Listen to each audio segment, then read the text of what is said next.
Ya, sekarang masuk ke keseimbangan asam basa. Jadi keseimbangan asam basa memang masih merupakan tantangan besar dalam tubuh kita ya, bagaimana menjaga homeostasis dari asam basa tadi ya. Bagaimana menjaga konsentrasi ion hidrogen atau H+, otomatis itu menjaga pH dari tubuh kita. Nah, diet atau makan yang tinggi protein ini ternyata bisa menghasilkan banyak asam. Lebih banyak asam, jauh lebih banyak asam dibandingkan basa. Ya, sehingga makan tinggi protein itu sebenarnya bisa berakibat pada meningkatnya keasaman darah kita, ya. Oke.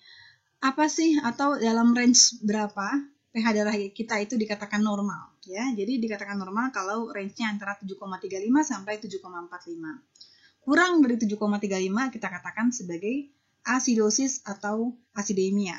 Ya, kalau pH darah kita di bawah 7,35. Lebih dari 7,45 maka dikatakan alkalosis atau alkalemia. Dan dua kondisi ini sangat tidak boleh terjadi dalam tubuh kita karena berdampak yang buruk bagi kesehatan. Ya. Dan pH ditentukan oleh jumlah konsentrasi dari ion hidrogen dalam tubuh. Kalau konsentrasi ion H+-nya meningkat maka dikatakan pH-nya menurun. Sedangkan kalau konsentrasi H+-nya menurun, maka pH-nya bisa bersifat basa. Jadi H+ itu sifatnya asam ya. Nah, dari mana sih sumber-sumber ion H+ ini yang menyebabkan asam dalam tubuh kita? Oh, banyak sekali. Ya, banyak sekali. Breakdown protein sendiri ya. Jadi metabolisme tubuh kita sendiri itu banyak sekali menghasilkan asam ya. Pemecahan protein saja itu bisa menyebabkan atau mengeluarkan asam-asam fosforat ya. Jadi sehingga ke ekstraseluler ya. Jadi ekstrasel kita akan menjadi sangat asam. Kemudian respirasi anaerobik. Kalau kita bernafas tanpa bantuan oksigen, ini kan akan menghasilkan asam laktat. Nah, asam laktat kan berarti asam. Kemudian metabolisme lemak itu juga bisa menghasilkan badan-badan keton. Nah, badan keton ini juga sifatnya asam, bisa menyebabkan ketoasidosis. Bahkan pada saat kita bernafas, darah kita mengangkut karbon dioksida, ini juga sifatnya asam. Ya, yes. Karena bikarbonat ini akan mengeluarkan ion-ion hidrogen. Nah, ini jadi memang banyak sekali sumber-sumber asam yang menyebabkan tubuh kita menjadi sangat asam. Jadi memang kita tuh sangat asam ya. Nah, bagaimana sih pengaturan hormon ion hidrogen? Pengaturan ion hidrogen supaya pH kita seimbang. Ada 3 mekanisme. Mekanisme pertama adalah chemical buffer system atau sistem keseimbangan secara kimiawi yang terjadi dalam darah.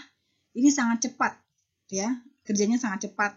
Dalam hitungan detik sudah menyeimbangkan pH tubuh. Yang kedua adalah di respiratory, di pernafasan yang dilakukan oleh batang otak. Ini sedikit agak lambat ya, dia butuh waktu 1-3 menit untuk menyeimbangkan pH. Dan yang ketiga adalah mekanisme yang dilakukan oleh ginjal. Ini butuh berjam-jam bahkan berhari-hari untuk menyeimbangkan pH. Tapi justru inilah yang paling paten, yang paling paling tahan lama ya untuk menjaga keseimbangan pH tubuh. Karena memang ini yang paling besar. Ini secara holistik ya, secara keseluruhan menyeimbangkan pH tubuh. Kalau ini kan cuma di darah, kalau ini di sistem respirasi, sedangkan ini untuk di seluruh tubuh. Oke. Yang pertama dulu kita bahas yang chemical ya, yang di darah tadi ya. Chemical buffer system. Ada 3 bahan-bahan kimia yang menyeimbangkan buffer secara kimiawi ya. Yang pertama adalah sistem yang dikendalikan oleh ion-ion bikarbonat, kemudian sistem yang dikendalikan oleh ion fosfat, dan terakhir sistem yang dikendalikan oleh protein, yaitu ada peran albumin maupun hemoglobin di sini. Kita bahas dulu yang pertama oleh protein ya. Memang sebagian besar buffer di intrasel, di dalam sel, dan juga di plasma darah atau di luar sel ini dilakukan oleh protein buffer system. Ya. Pertama dilakukan oleh hemoglobin yang ada di red blood cell atau sel darah merah. Yang kedua dilakukan oleh albumin yang ada di plasma darah. Ingat albumin ya, ternyata fungsinya juga untuk keseimbangan asam basa. Selain fungsinya dalam mengangkut asam lemak, ingat ya, di albumin itu pernah kita bahas di bagian lemak. Oke. Gugus-gugus karboksil yang ada di asam-asam itu asam laktat, asam fosfat dan lain-lain itu kan ada COOH-nya ya. Nanti H-nya ini kan akan lepas ya, menjadi ion hidrogen H+. Nah, ion H+ inilah yang akan menurunkan pH nih, membuat tubuh menjadi lebih asam. Lalu bagaimana peran protein tadi dalam menyeimbangkan pH? Nah, ternyata dengan cara dia akan menangkap H+ tadi oleh gugus aminnya. Ya, H+-nya akan ditangkap oleh gugus amin dari protein sehingga berubah menjadi NH3+. Otomatis dia akan menurunkan pH tubuh. Oke, sistem yang kedua, sistem yang dilakukan oleh asam karbonat dan bikarbonat, ya. Nah, di sistem respiratori ada semacam regulasi, ya, keseimbangan asam basa sebagai suatu sistem buffer yang sifatnya fisiologis. Ada reaksi berkebalikan antara karbon dioksida yang terlarut dengan air, ya. Jadi nanti ion-ion bikarbonat atau HCO3- ini akan bertindak sebagai basa lemah, sedangkan ion-ion karbonat atau H2CO3 ini bertindak sebagai asam lemah. Jadi pada saat tubuh mengalirkan CO2 ini kan sifatnya asam, ya. Asam ini bergabung dengan air yang ada dalam plasma darah, ini akan membentuk H2CO3. Ingat, H2CO3 adalah asam lemah. Jadi asam yang kuat tadi yang dihasilkan oleh CO2 ketika dia bereaksi dengan air, maka dia akan dibentuk menjadi asam yang lebih lemah. Jadi secara otomatis dia menurunkan pH. Ya. Walaupun H2CO3 ini juga sebenarnya bisa menghasilkan H+ juga, bisa menghasilkan H+ atau asam, dan juga bisa menghasilkan HCO3- atau basa lemah. Nah, nanti akan kita bahas nanti di selanjutnya, ya. H+ dan HCO3- ini akan dikendalikan oleh ginjal untuk menyeimbangkan asam basa tubuh. Nanti kita akan bahas, ya. Jadi cikal bakalnya dari sini, dari sistem pernafasan. Sedangkan di sisi lain hemoglobin yang tadi juga mengikat oksigen, itu juga dia bisa mengikat asam yang berlebih, ya. Jadi memang bantuan dari hemoglobin sehingga nanti asam tadi akan diikat oleh hemoglobin dan bisa menurunkan pH tubuh. Kemudian buffer system yang ketiga adalah yang dilakukan oleh fosfat.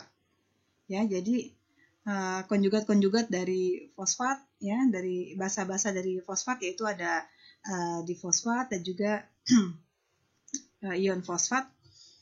Nah, ini kebanyakan terjadi di dalam sel, ya, di intraseluler. Bagaimana cara kerjanya? Cara kerjanya adalah pada saat meningkatnya ion H+, ya, asam-asam yang kuat, ini akan diikat oleh HPO4- yang merupakan basa lemah. Sehingga asam yang kuat tadi menjadi asam yang lebih lemah, yaitu H2PO4-. Sebaliknya, kalau misalnya tubuh sedang basa, ya, adanya OH-. OH- itu kan basa kuat. Nah, basa yang kuat ini akan diikat oleh H2PO4- yang merupakan asam lemah, sehingga basa yang kuat tadi berubah menjadi basa yang lebih lemah. Nah, gitu, ya. Jadi memang fungsinya adalah untuk melemahkan asam kalau terlalu asam dan melemahkan basa kalau terlalu basa. Nah, sekarang mekanisme terakhir nih, yaitu mekanisme yang dilakukan oleh ginjal tadi, yang paling lama tapi yang justru yang paling paten. Jadi memang cara kerjanya seperti apa, ya? Cara paling penting untuk mekanisme ginjal dalam meregulasi asam basa ini adalah dengan cara mereabsorpsi atau menjaga atau membentuk ion-ion bikarbonat, yaitu HCO3-. Kalau tubuh kita terlalu asam, ya. Atau sebaliknya, dia juga bisa mengekskresi atau mengeluarkan ion-ion bikarbonat tadi ke urin kalau tubuh kita terlalu basa, ya. Jadi intinya gini, ya. Kalau kita loss atau kehilangan ion-ion bikarbonat, itu sama saja kita meningkatkan ion-ion hidrogen atau meningkatkan asam. Sebaliknya, kalau kita mereabsorpsi atau mengembalikan ion bikarbonat, itu sama saja kita kehilangan banyak ion hidrogen atau menurunkan tingkat keasaman.